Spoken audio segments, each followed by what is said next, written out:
Call up the water authority and they say there's $6,000 in outstanding water bills and it's still ticking away and it's ticking away fast. And we go, oh, and that's a huge red flag. If it's ticking away and the bill is that high, something is happening.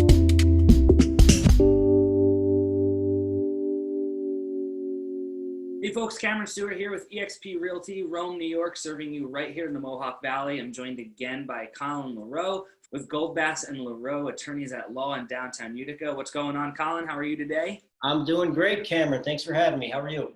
I'm doing wonderful. My pleasure. So folks, Colin's got a pretty interesting story for you. Okay, we're going to do a little case study for you.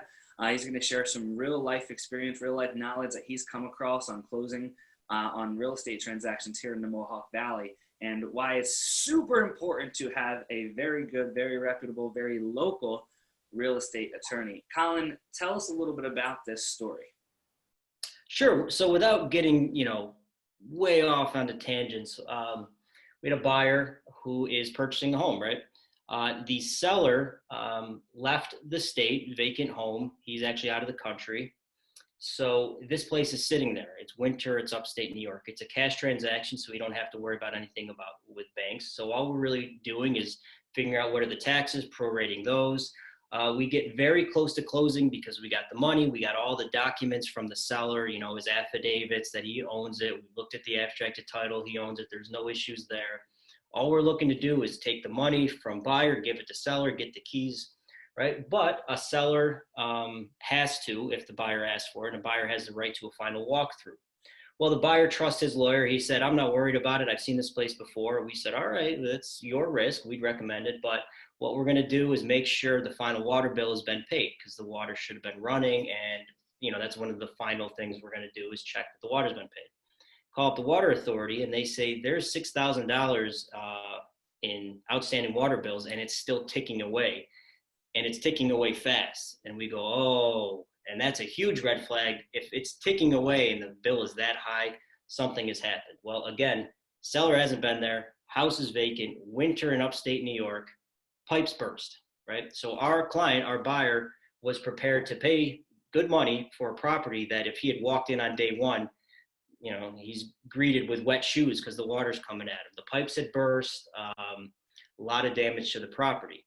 If he had walked through it before closing, he would have seen it too. So we were able to say, we're not closing on this property until A, you fix everything to our satisfaction, or B, you knock whatever value or whatever amount of money it's going to cost to fix this. So the crazy things that do happen, we first see this as cash transaction, got all the documents, title looks good, taxes are paid, let's proceed to closing.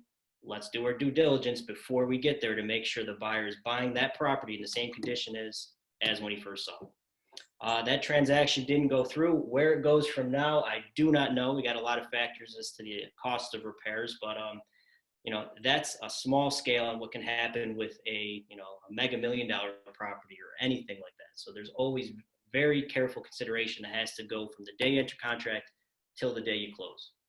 It's interesting. Due diligence isn't just a fancy phrase, it's something you have to practice. Okay. You have to be consistent with, right?